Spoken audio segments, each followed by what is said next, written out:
آقا فرماتے ہیں دو کلمے ایسے ہیں جو رحمان کو سب سے زیادہ پیارے ہیں اور زبان پر سب سے ہلکے ہیں اور میزان میں سب سے بھاری ہیں. زبان پر بہت ہلکے ہیں، میزان پر سب سے بھاری ہیں. وہ دو کلمے کیا؟ السلام علیکم ورحمۃ اللہ وبرکاتہ. ناظرین، امید کرتا ہوں آپ سب لوگ خیریت سے ہوں گے. آج ہم دیکھیں گے ایک خوبصورت سا ویڈیو، رمضان شریف کا ویڈیو. تو آئیے چلیے مل کے دیکھتے ہیں رمضان شریف کا ایک خوبصورت ویڈیو. مجھے بات صرف اتنی عرض کرنی ہے کہ قرآن کو تم نے چھوڑا ہے میرے عزیزوں، جس کی وجہ سے آج ہماری حالات ہے. کاش ایک بار قرآن پھر سے اٹھا لو. میں قسم رب ذوالجلال کی، اللہ تبارک و تعالیٰ کا وعدہ تمہیں یاد دلا رہا ہوں. مولا نے قرآن میں فرمایا کان حقا علینا نصر المؤمنین، ہم نے اپنے اوپر لازم کر لیا ہے کہ ایمان والوں کی مدد کریں گے. ہم نے ابھی قرآن میں پڑھا ہے ان یکم منکم 20 صابرون یغلبوا 200، اگر تم میں 20 لوگ صبر والے آ جائیں، مولا فرماتا ہے میں 200 پر انہیں بھاری کر دوں گا، 200 پر بھاری کر دوں گا. یہ سب وعدے تمہارے لیے ہیں. لیکن اب کیا ہوگا؟ اسی لیے کسی شاعر نے کہا تھا اب فقط شور مچانے سے نہیں کچھ ہوگا اور یوں ہی ہونٹوں کو ہلانے سے کچھ نہیں ہوگا. تمہیں اب اس قرآن پاک کو اٹھا کر دیکھنا ہوگا کہ عملی زندگی کیا ہے. بڑے بڑے سائنسدان، بڑے بڑے مورخین قرآن پڑھتے رہے، آج بھی پڑھ رہے ہیں اور تحقیقات کر رہے ہیں. افسوس ہے کہ ہماری قوم میں ایک بڑا طبقہ قرآن سمجھنا تو دور کی بات ہے، پڑھنا بھی نہیں جانتے. جو پڑھنا نہیں جانتے، یہی تو حال ہے کہ ہم نے دیکھا ہے بڑی بڑی محفلیں، تمہیں قوالی میں تو اتنا جوش آتا ہے، تھرکتے رہتے ہو، ناچتے رہتے ہو. کون سا جوش ہے؟ ہاں، تم یہاں پر کسی محفل میں بیٹھ کر کے کچھ اشعار سنو تو تمہارے جسم میں وجد آنے لگتا ہے. بعض لوگ یہ کہتے ہیں یہ وجد ہے، وجد ہے. ارے اللہ کا کلام سن کر کوئی وجد نہیں آیا. قرآن پاک سننے کے بعد تمہارے رونگٹے کھڑے نہیں ہوئے. کیا کھڑے ہوں گے؟ سمجھ میں آتے تو نا. قرآن کی آیتیں آج بھی پتھر دلوں کو بھی پانی کر دیتی ہیں. تمہیں پتا ہے فضیل بن عیاض اپنے زمانے کے بڑے ڈاکو، بغداد کے راستے پر جو بھی قافلہ گزرتا لوٹ مار کرتے تھے. لیکن ایک قاری قرآن اونٹ پر بیٹھ کر تلاوت کرتے ہوئے جا رہا تھا اور 27ویں پارے کی آیت تلاوت کر رہا تھا.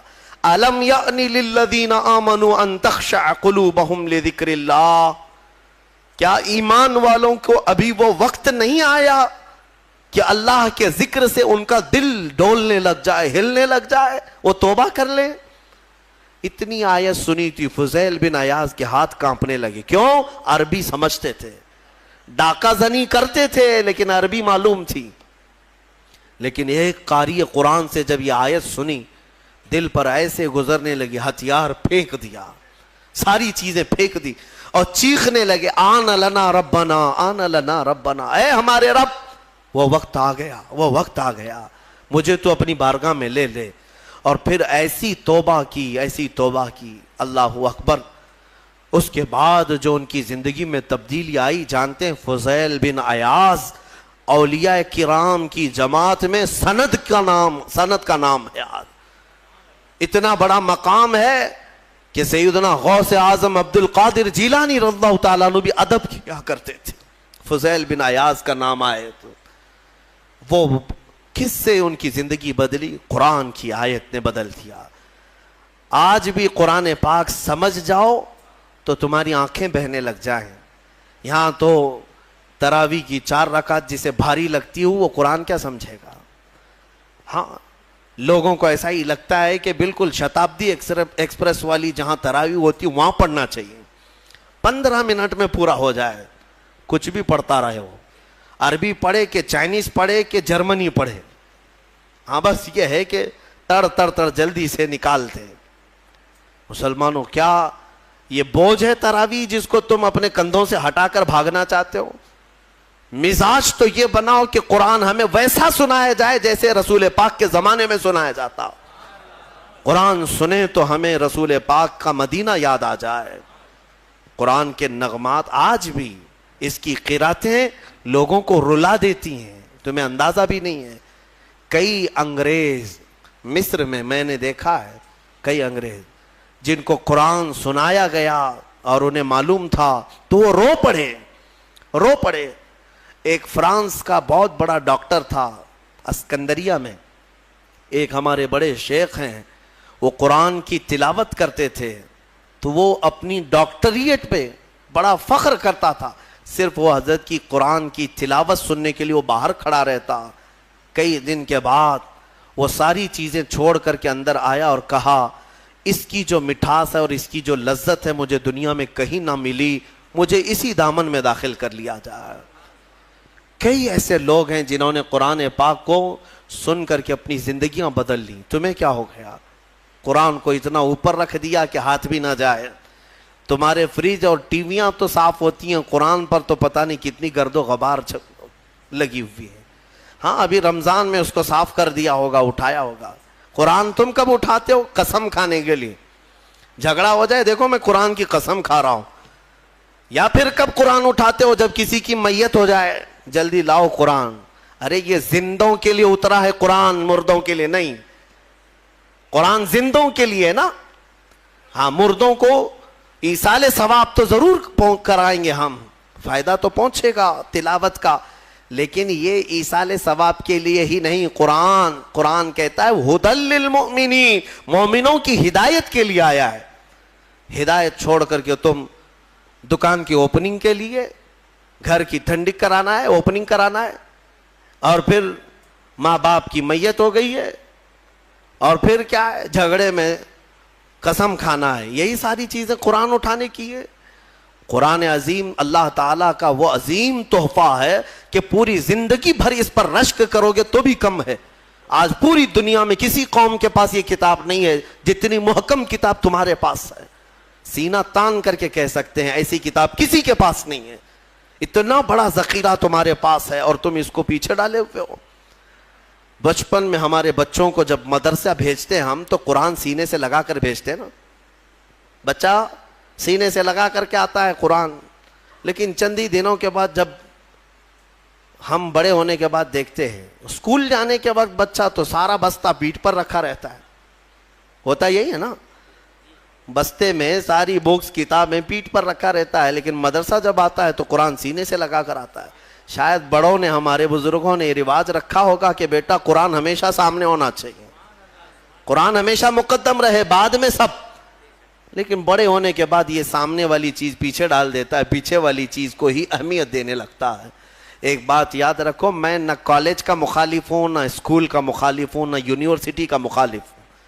ہاں کوئی بھی کالج کا، یونیورسٹی کا، کہیں کا اسٹوڈنٹ ہو میرے ساتھ بیٹھے، میں اس کے ساتھ انشاءاللہ ڈسکس ضرور کروں گا ہر ٹاپک پر، لیکن یہ برکت ہے صرف قرآن کی۔ الحمدللہ ہم نے قرآن پڑھا ہے تو قرآن کی برکت سے اللہ نے ہمیں سائنس کی بھی سمجھ عطا کی ہے، ہمیں میتھس بھی آتا ہے، ہمیں جیومیٹری بھی آتی ہے، ہمیں فزکس بھی آتا ہے تھوڑا بہت۔ میں یہ فخر کے لیے نہیں کہہ رہا، نہ ہی یہ غرور کے لیے کہہ رہا ہوں، بلکہ جو کچھ بھی اللہ نے ہمیں شدھ بدھ دی ہے وہ قرآن کی برکت سے عطا کیا ہے۔ اور اعلیٰ حضرت فاضل بریلوی رضی اللہ تعالیٰ عنہ خود فرماتے ہیں ایسی ایسی کتابیں انہوں نے لکھ رکھی ہیں کہ آج کی بڑی بڑی یونیورسٹیوں کے پروفیسر حل نہیں کر پا رہے ہیں، ان کے میتھس کے بڑے بڑے ٹف فنڈے نہیں حل کر پا رہے ہیں۔ قبلہ پہچاننے کے علوم آج بھی کتاب لکھی ہوئی ہے، جیومیٹری پر لکھی ہوئی ہے، علم رمل پر، علم جفر پر اور زیجات پر، ایسے ایسے علم ہے جس کے نام بھی تم نے نہیں سنے ہوں گے۔ اور اعلیٰ حضرت یہ کہاں جا کر پڑھے تھے، کون سے مدرسے میں؟ یہ فن، یہ علوم آج پورے ہندوستان کے مدرسوں میں نہیں پڑھائے جاتے۔ اعلیٰ حضرت کہاں سے پڑھے؟ خود فرماتے ہیں یہ صرف اور صرف قرآن اور حدیث رسول کی برکت ہے۔ رسول پاک صلی اللہ تعالیٰ علیہ وسلم کے قدموں میں جو ہو گیا ہر علم خیرات میں ملا۔ میں یہ کہتا ہوں کہ نوجوانوں ضرور جاؤ، اسکول جاؤ، کالج جاؤ، یونیورسٹیوں میں جاؤ، ٹاپ کرو، پوری یونیورسٹی کو ٹاپ کرو، لیکن عقیدہ اور یقین یہ ہونا چاہیے کہ تم دنیا میں اگر عروج پر پہنچو گے تو شروعات تمہاری الحمدللہ رب العالمین سے ہونی چاہیے۔ یہاں سے ہو تو پھر دیکھو اللہ تعالیٰ تمہیں ترقی بھی دے گا اور برکت بھی عطا کرے گا۔ اللہ کریم ہمیں کہنے سننے سے زیادہ عمل کی توفیق عطا فرمائے۔ قرآن عظیم کی برکتیں اللہ تعالیٰ ہم سب کو عطا فرمائے۔ ایک سوال ہے، یہ ہر نماز کے بعد یہاں پر جو تسبیح پڑھی جاتی ہے سبحان اللہ و بحمدہ سبحان اللہ العظیم و بحمدہ استغفر اللہ، یہ بخاری شریف کی حدیث ہے، بخاری شریف کی حدیث ہے، صحیح کتاب۔ حضور پاک صلی اللہ تعالیٰ علیہ وسلم نے فرمایا جس نے دن میں یہ 100 مرتبہ پڑھ لیا، دن بھر جو کچھ بھی کیا گیا تھا سب اللہ معاف فرمائے گا۔ تو رواج یہ دیا جاتا ہے کہ 5 وقت کی نمازوں میں اگر تم سے 50 یا 55 مرتبہ ہو جائے، 11 مرتبہ پڑھتے ہیں، باقی کا بچا ہوا اپنے رات میں سونے کے وقت پڑھ لو تاکہ دن بھر کی خطائیں معاف ہو جائیں۔